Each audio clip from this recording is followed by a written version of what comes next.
तो आज जो हम टॉपिक पढ़ने वाले हैं उसका नाम है types of economy. Types of economy में पहला हमारा एक टाइप्स ऑफ इकोनॉमी आता है, वो है कैपिटलिस्टिक इकोनॉमी। तो देखो, हम लोगों ने पढ़ा था कि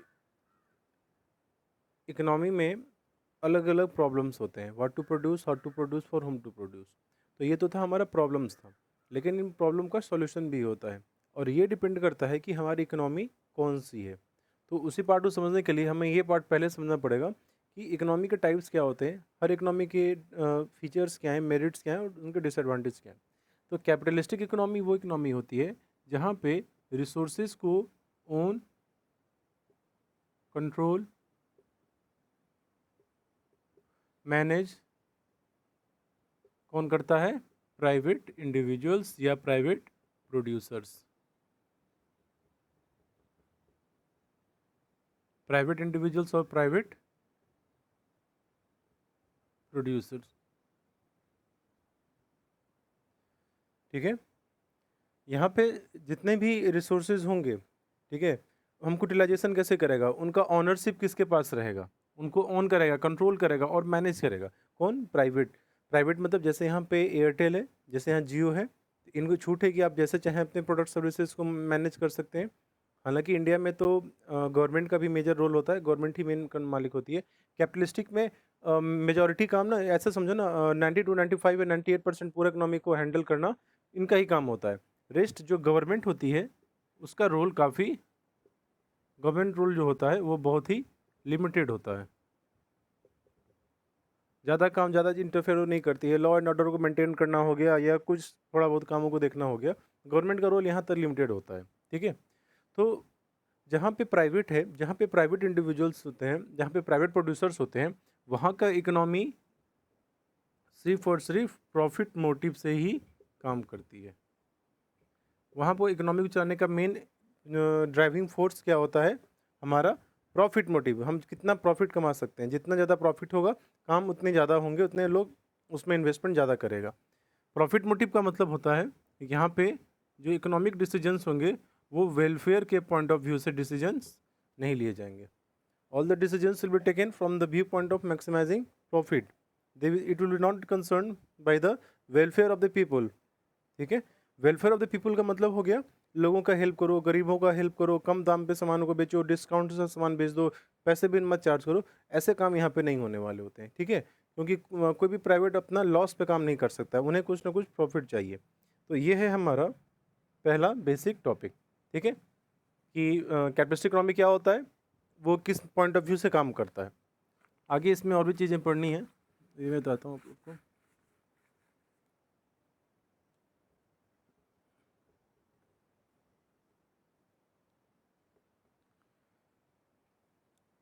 इस इकोनॉमी में रिसोर्सेज को मैंने तय कि पूरा कंट्रोल होता है प्राइवेट लोगों के हाथ में। आप लोग के स्क्रीन पे मैं अभी स्क्रीन शेयर करता हूँ, आप लोग को और अच्छे से दिखेगा, ठीक है। तो ये था कैपिटलिस्टिक इकोनॉमी, इसका डेफिनेशन हो गया, एग्जाम्पल हो गया USA, UK, Germany, Japan, Mexico, Singapore, ये इनके एग्जाम्पल हो गए।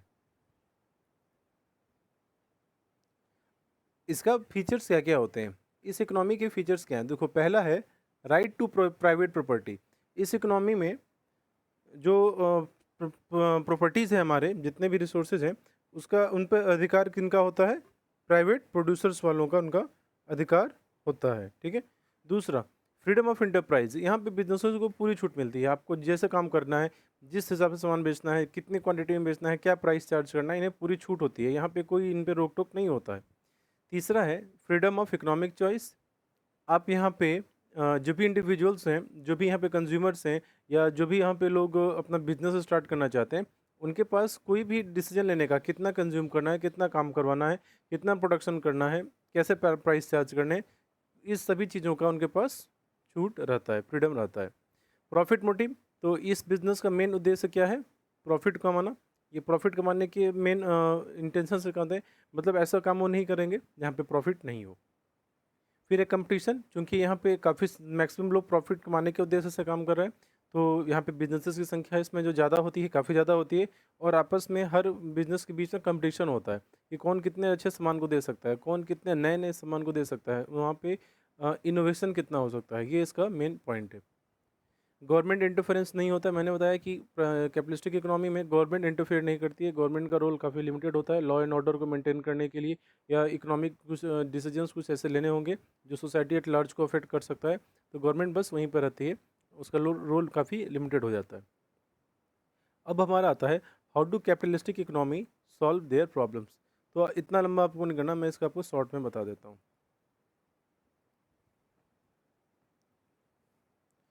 कैपिटलिस्टिक इकोनॉमी, हम लोगों को सेंट्रल प्रॉब्लम्स क्या पढ़ा था? सेंट्रल प्रॉब्लम्स बेसिकली 3 थे। सेंट्रल प्रॉब्लम्स हमारे इकोनॉमी के क्या क्या थे? 3 था। पहला है what to produce. What to produce, what to produce में पढ़े थे क्या प्रोड्यूस करना है, ठीक है। तो इकोनॉमी बेसिकली 2 तरीके के गुड्स प्रोड्यूस कर सकता है, एक है कंज्यूमर गुड्स, दूसरा है कैपिटल गुड्स। कंज्यूमर गुड्स और कैपिटल गुड्स में हम लोगों ने पढ़ा था, कंज्यूमर गुड्स हो गया जो हम जैसे लोग हैं, जो इंड यूजर्स हैं, ठीक है, जिनको आगे जाके रिसेल नहीं करना है, हम तो कुछ खरीद बेचते नहीं है, हम तो कंज्यूम करते हैं, वो बेसिकली इंड कंज्यूमर्स हैं, ठीक है। कस्टमर और कंज्यूमर में अंतर होता है। तो कंज्यूमर हो गए जो डायरेक्टली गुड्स को कंज्यूम कर लेंगे, जैसे मोबाइल फ़ोन हो गया, हेडफोन हो गया, ये मार्कर हो गया, तो हम लोग इसे क्या कर रहे हैं, इंड यूज कर रहे हैं, ठीक है। तो एक गुड्स होता है जो कंज्यूमर गुड्स कहलाता है, कंज्यूमर गुड्स अगर हम बनाएंगे तो लोगों का वेलफेयर होता है। और कैपिटल गुड्स बनाएंगे तो कैपिटल गुड्स का मतलब हो गया ऐसे गुड्स जो प्रोडक्शन प्रोसेस में हमको हेल्प करता है। अगर हम ट्रैक्टर बनाएं, अगर हम मशीन्स बनाएं, ठीक है, अगर हम कोई किसी भी तरीके का मशीन्स बनाएं जो हमको कहीं प्रोडक्शन प्रोसेस में हेल्प करेगा, तो ये हमारा कहलाएगा capital goods. Capital goods basically हम कैपिटल गुड्स से बनने से बेसिकली हमें क्या होता है, प्रोडक्शन कैपेसिटी हमारी बढ़ती है, हमारी प्रोडक्शन कैपेसिटी बढ़ती है। मतलब जैसे अगर एक फार्मर के पास ट्रैक्टर होगा, 2-3 ट्रैक्टर हो गए, उसके पास थ्रेसर हो गया, तो अब ऑब्वियस बात है वो ज़्यादा प्रोडक्शन कर सकता है, ज़्यादा उत्पादन कर सकता है। तो ये है तुम्हारे capital goods. Capital goods increase होने से क्या होगा, हमारा आउटपुट इंक्रीज होगा, जीडीपी इंक्रीज होगा, जीडीपी इंक्रीज होगा तो इकोनॉमी का ग्रोथ होगा।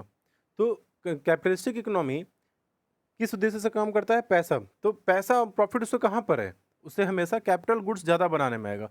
तो वो व्हाट टू प्रोड्यूस के प्रॉब्लम को कैसे सॉल्व करता है, कैपिटल गुड्स बना के। ये है पहला इसका प्रॉब्लम, ठीक है। दूसरा है हमारा how to produce. How to produce, ठीक है।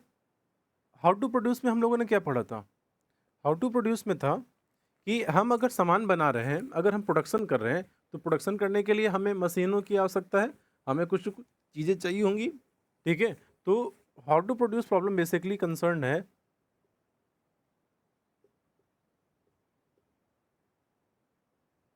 How to produce. Basically how to produce problem में क्या होता है कि हम प्रोडक्शन कैसे कर रहे हैं, हम यहाँ पे कैपिटल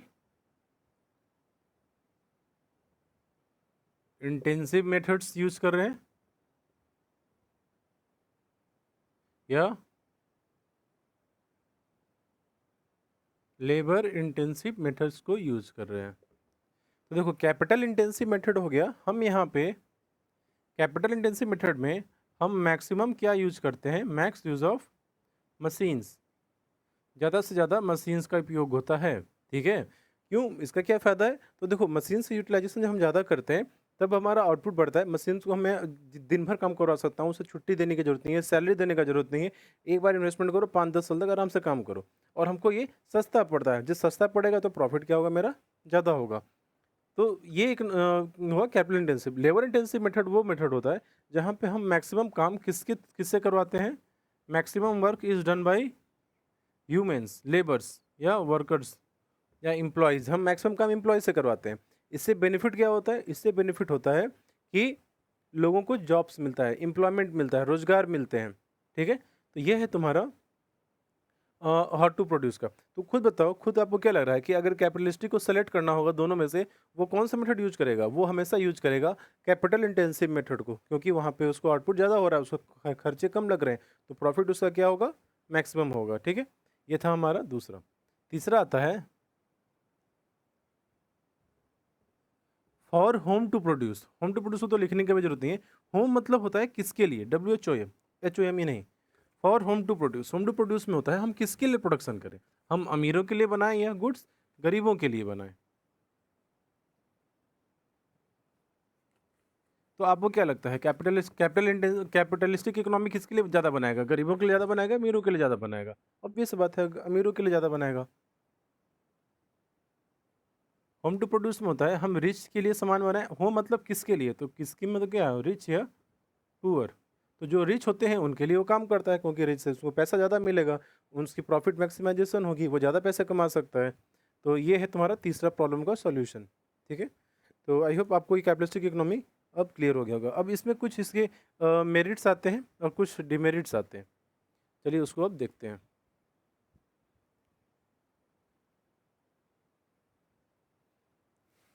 मेरिट्स इकोनॉमी का देखो क्या है।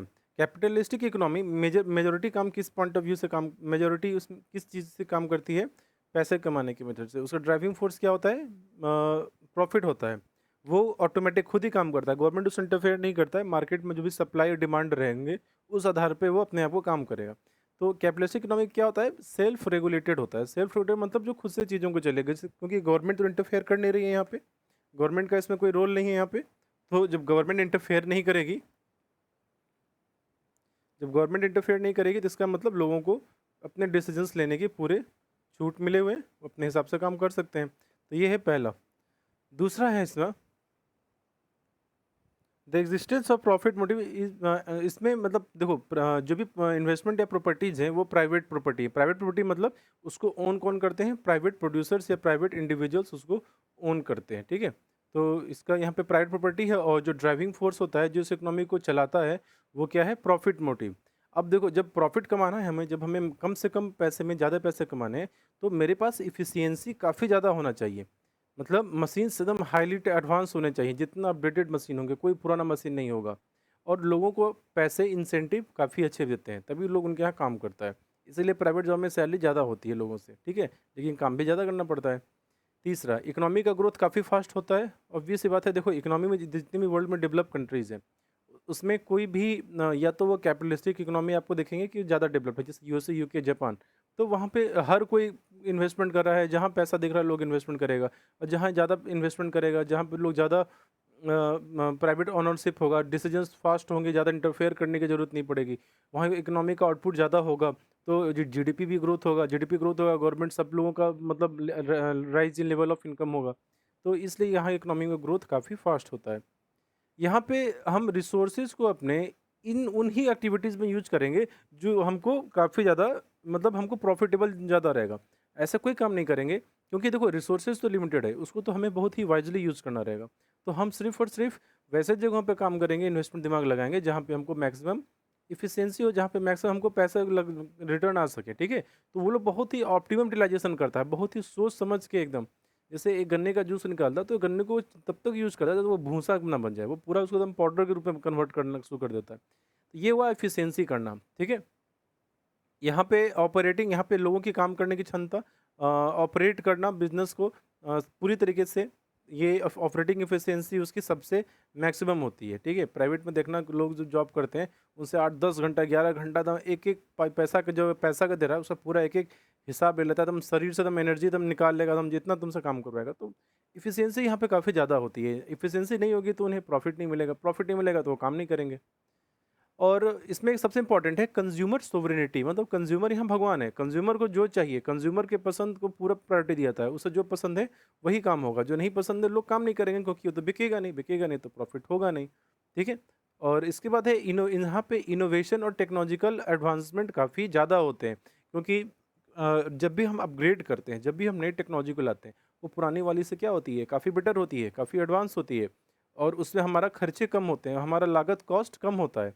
इसलिए यहाँ पे इनोवेशन और टेक्नोलॉजिकल अपग्रेडेशन को काफ़ी ज़्यादा प्रायोरिटी देता है और इससे क्या होता है पूरे देश या पूरे लोगों को कंज्यूमर को अल्टीमेटली फ़ायदा होता है।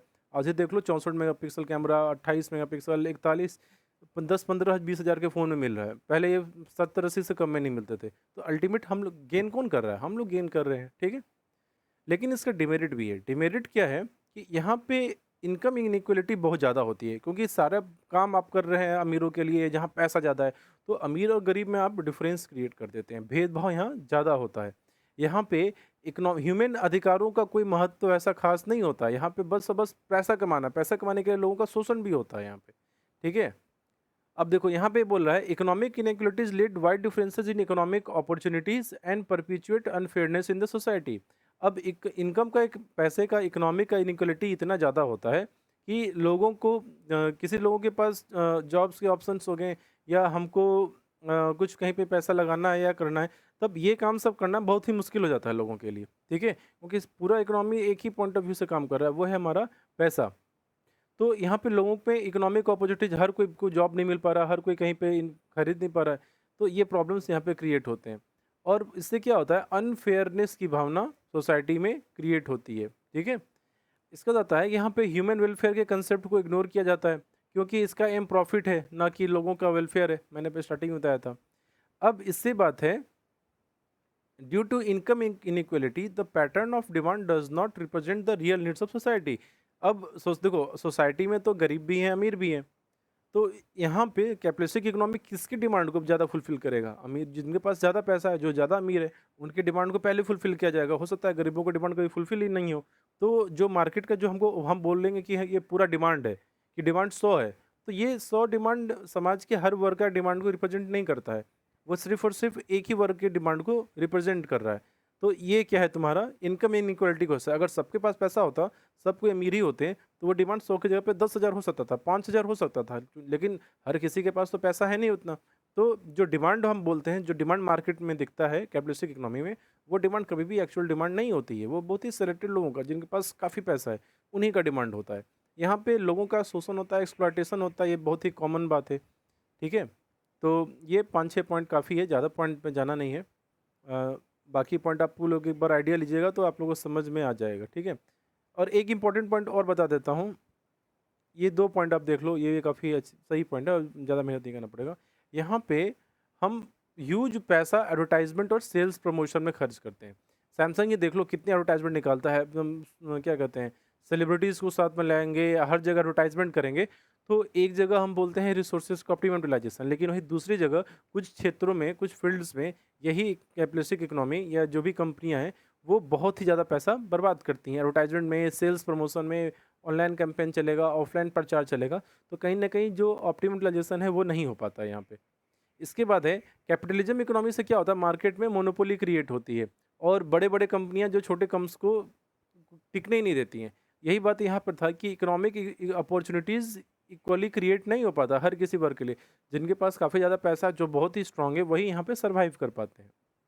तो ये था हमारा कैपिटलिस्टिक इकोनॉमी, उसके मेरिट्स, उसके डिमेरिट्स, उसके फीचर्स क्या थे और ये सेंट्रल प्रॉब्लम्स ऑफ इकोनॉमी को सॉल्व कैसे करता है। अब अगला है हमारा सोशलिस्टिक इकोनॉमी। सोशलिस्ट इकोनॉमी क्या होता है? इकोनॉमी देखो, पहले वो हमने पढ़ा था कि जहाँ पे प्राइवेट है, ठीक है? तो अब है जहाँ पे कंप्लीटली गवर्नमेंट के हाथ में सारा इकोनॉमी का डिसीजन है। इकोनॉमी को चलाने का काम कौन करता है? गवर्नमेंट करता है। अब प्राइवेट के पास कोई पावर नहीं है, मतलब बहुत ही लिमिटेड होता है। जैसे वहाँ गवर्नमेंट का लिमिटेड था, तो अब गवर्नमेंट का भास्ट हो गया और प्राइवेट का क्या हो गया? लिमिटेड हो गया। इस इकोनॉमी को और भी नामों से जाना जाता है, वो है command economy, centrally planned economy और सेंट्रल प्लानिंग अथॉरिटी। इस इकोनॉमी का फीचर्स क्या-क्या हैं? तो कलेक्टिव ओनरशिप है, रिसोर्सेज को गवर्नमेंट भी ओन करती है और कुछ थोड़े बहुत प्राइवेट इंडिविजुअल्स भी ओन करते हैं, कंप्लीटली प्राइवेट के हाथ में नहीं होता है, ठीक है? यहाँ पे इकोनॉमी को चलाने का जो काम होता है वो प्रॉफिट नहीं होता है, यहाँ पे क्या होता है? वेलफेयर होता है। यहाँ पे इकोनॉमी को ना प्लान किया जाता है, एक सेंट्रल प्लानिंग अथॉरिटी होती है। जैसे इंडिया में प्लानिंग कमीशन था, उसका नाम चेंज करके नीति आयोग कर दिया गया। तो एक प्लानिंग कमीशन होता है जो पूरा प्लान को बनाता है, डिसाइड करता है। तीसरा, कंज्यूमर अब्सेंस अब यहाँ खत्म हो चुका हुआ, अब कंज्यूमर के नीड को प्रेफरेंस नहीं देगा। अब गवर्नमेंट सोसाइटी एट लार्ज सारे लोगों के नीड को देखेगा और वो ऐसे कामों में ही इन्वेस्ट करेगा, ऐसी चीज़ों को ही करेगा जहाँ पे समाज के हर वर्ग का बेनिफिट हो। जैसे मान लो आपको आईफोन चाहिए, लेकिन समाज में ऐसे गवर्नमेंट देखेगी कि नहीं यार, आईफोन बनाएंगे तो बहुत महंगा है और सिर्फ सेलेक्टेड लोगों का बेनिफिट हो पाएगा, तो वो ऐसे फ़ोन बनाएगा जैसे 5 से 10 साल में कोई फ़ोन निकाल दिया, तो जिससे गरीबों को भी मिल जाएगा और सबको यूज़ कर सकता है, तो गवर्नमेंट वैसे काम को ज़्यादा करेगा। ठीक है, जहाँ पे सोसाइटी एट लार्ज, यहाँ पे ना सबकी नीड्स को वो फुलफिल करके काम करेंगे, सबके एक कंबाइंड कलेक्टिव सेंस होता है लोगों को हेल्प करने का गवर्नमेंट का। तो प्राइवेट ऑनरशिप या चॉइस तो आपको मिलेगा नहीं, जैसे कैपिटलिस्टिक इकोनॉमी में एंजॉय कर रहे थे आप। ठीक है, ये है यहाँ पे इनकम का डिस्ट्रीब्यूशन कैपिटलिस्टिक इकोनॉमी के कंपैरिजन में ज़्यादा अच्छा होता है, क्योंकि ये इकोनॉमिक डिसीजंस वैसे ही सिर्फ वैसे डिसीजंस लेते हैं जिसमें लोगों का भलाई ज़्यादा हो। जैसे वहाँ पे प्रॉफिट कमाने के उद्देश्य से काम कर रहे थे, लेकिन यहाँ पे किस इंटेंशन से काम किया जा रहा है, समाज के हर वर्ग का बेनिफिट हो, हर किसी को जॉब मिले, हर किसी को अपॉर्चुनिटीज इक्वली मिले, तो यहाँ पे इनकम का डिस्ट्रीब्यूशन बाकी से क्या होता है, काफ़ी अच्छा होता है। अब इसके बाद है प्राइस मैकेनिज्म और मार्केट फोर्सेस का रोल। तो देखो, प्राइस मैकेनिज्म किसको बोलते हैं? प्राइस मैकेनिज्म बोलते हैं the forces of supply and demand, मांग और पूर्ति की जो फोर्सेज हैं उसी को हम बोलते हैं प्राइस मैकेनिज्म। जैसे आप देखो, मार्केट में जाओ, कभी भी फेस्टिवल आता है तो कीमतें ऑटोमेटिकली बढ़नी शुरू हो जाती हैं, इसी को बोलते हैं प्राइस मैकेनिज्म। यहाँ इसको अब ऑटोमेटिकली चीज़ें हो जाएंगी। तो ये जब ऑटोमेटिकली हो रही है, जब कोई कंट्रोल नहीं कर रहा है, तो इसका मतलब ये कैपिटलिस्टिक का फीचर होने लगता है। लेकिन आप भी देखो, पिछले साल प्याज की कीमत या इस साल भी प्याज की कीमत काफ़ी हाई होने लगी, तो गवर्नमेंट इंटरफेयर करके दाम कम करवाई कि नहीं करवाई? क्यों? क्योंकि सोशलिस्टिक इकोनॉमी में हम प्राइस मैकेनिज्म पे अगर चीज़ों को छोड़ देंगे, तब कीमतें तो काफ़ी हाई हो जाएंगी, तो फिर गरीबों को तो मिल नहीं पाएगा। इसलिए गवर्नमेंट क्या करती है, इसको कंट्रोल करके रखती है। गवर्नमेंट अगर देखेगी कि ज़्यादा बढ़ रहा है तो उसको घटाएगी, कम कर सकती है। तो प्राइस मैकेनिज्म को ज़्यादा छूट यहाँ नहीं मिलता है, ज़्यादा यहाँ पे वो काम नहीं कर सकती है। अगर वो क्यों? क्योंकि यहाँ पे तो लोगों को वेलफेयर करना है, तो हम प्राइसेस को हाई होने कभी दे नहीं सकते हैं। ठीक है, और आखिरी एक कंपटीशन नहीं होता है। गवर्नमेंट ही जब सब कुछ चला रही है, तो गवर्नमेंट का कंपटीशन कौन करेगा? गवर्नमेंट तो किसी को पावर ही नहीं दी है, किसी के पास अथॉरिटी ही नहीं होती है, तो यहाँ पे कंपटीशन एब्सेंट होता है। इसका एग्जांपल हो गया यूएसएसआर, रसा, नॉर्थ कोरिया, ये चाइना, क्यूबा, ये सब किसका इकोनॉमी का एग्जांपल है? सोशलिस्टिक इकोनॉमी का। इसका मेरिट्स डिमेरिट्स हम लोग अगले क्लास में पढ़ेंगे। अगर किसी स्टूडेंट को कोई डाउट होता है तो आप मुझे व्हाट्सएप पे मैसेज करना, मैं आप लोग के डाउट्स को यहीं पे क्लियर कर दूंगा। तो आज की वीडियो में इतना ही, फिर मिलते हैं अगली वीडियो में।